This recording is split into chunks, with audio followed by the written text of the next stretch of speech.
Like और subscribe जरूर करें। कहानी अच्छी लगे तो कमेंट करें।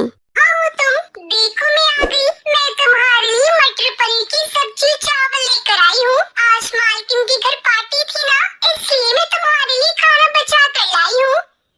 दीदी, मैं अकेले नहीं खाऊंगी, हम दोनों मिलकर खाएंगे। माँ बाबा की मरने के बाद आप ही मेरी सब कुछ हो। दोनों बहनों के बीच बहुत प्यार था। माता पिता के मरने के बाद छोटी सी उम्र में ही टुनटुनी ने अपने कंधों पर घर की सारी जिम्मेदारी उठा ली। एक दिन दोनों बहनें घर का कुछ सामान लेकर बाजार जा रही थी, तभी रास्ते में उन्हें घायल खरगोश दिखाई दिया। अरे लगता है इस खरगोश के पैर में चोट लग गई है, बेचारा चल नहीं पा रहा है, हमें इसकी मदद करनी चाहिए।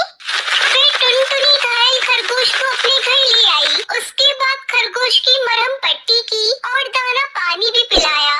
दोनों बहनें उस खरगोश का बहुत ख्याल रखती है। कुछ दिनों बाद वो पूरी तरह से ठीक हो गया। टुनटुनी उसे खाने के लिए गाजर देती है, लेकिन खरगोश कुछ नहीं खाता।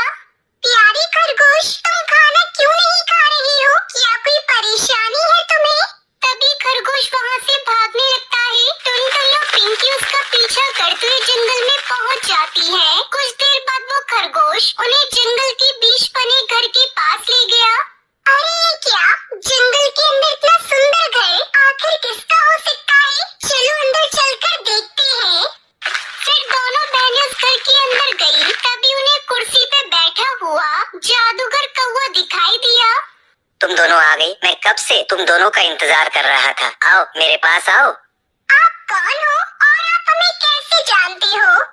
तुम दोनों मुझे नहीं जानती, लेकिन मैं तुम्हें बहुत अच्छे से जानता हूँ। तुम्हारी माँ मेरे पास जादू सीखने आती थी। वो बहुत ही अच्छी और नेक दिल की चिड़िया थी। मरने से पहले वो मुझे कुछ दे गई थी। अब समय आ गया है कि मैं वो चीजें तुम्हें सौंप दूँ। ऐसा कहकर जादूगर टुनटुनी को एक अंगूर का गुच्छा देते हुए बोला, ये लो बेटी, ये जादुई अंगूर है। तुम्हारी माँ ने तुम्हें देने को कहा था।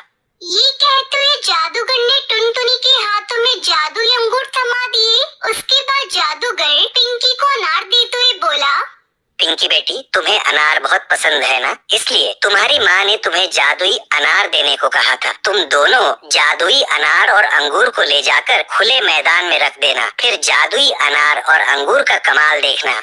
उसके बाद खुश होते हुए वो दोनों जादुई अनार और अंगूर लेकर खुले मैदान में गयी। फिर वो दोनों जादुई अनार और अंगूर को खुले मैदान में रख देती हैं। तभी अचानक एक चमत्कार हुआ।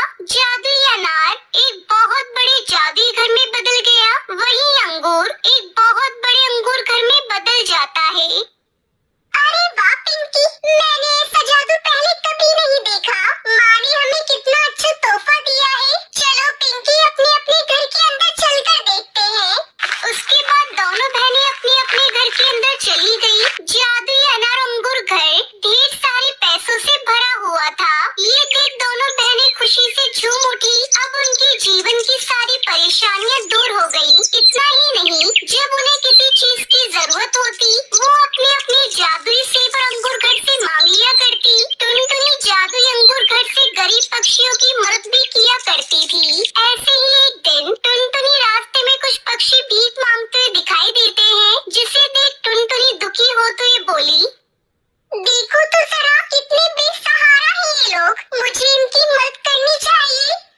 टुनटुनी उन गरीब पक्षियों की मदद करना चाहती थी, इसलिए वो तुरंत अपने जादुई अंगूर घर में गई। हे जादुई अंगूर घर, क्या तुम मुझे कुछ पैसे दे सकते हो? मुझे उस बेचारे गरीब पक्षियों की मदद करनी है। हाँ हाँ, क्यों नहीं, तुम जितनी चाहे धन दौलत यहाँ से ले जा सकती हो। ये कहते हुए जादुई अंगूर घर ने टुनटुनी को ढेर सारे पैसे दिए। फिर उन पैसों को ले जाकर टुनटुनी ने उन गरीब पक्षियों की मदद की। तुम इन पैसों से अपना कोई छोटा मोटा काम करना शुरू करना, और आज के बाद तुम कभी भी भीख मत मांगना। आपका बहुत बहुत धन्यवाद बहन, भगवान आपको सदा खुश रखे।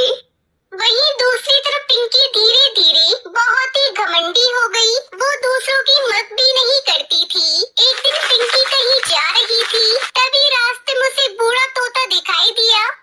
बिटिया सुनो बिटिया, मैं बहुत भूखा हूँ, कुछ खाने को दे दो, भगवान तुम्हारा भला करेगा। क्यों नहीं बड्डे,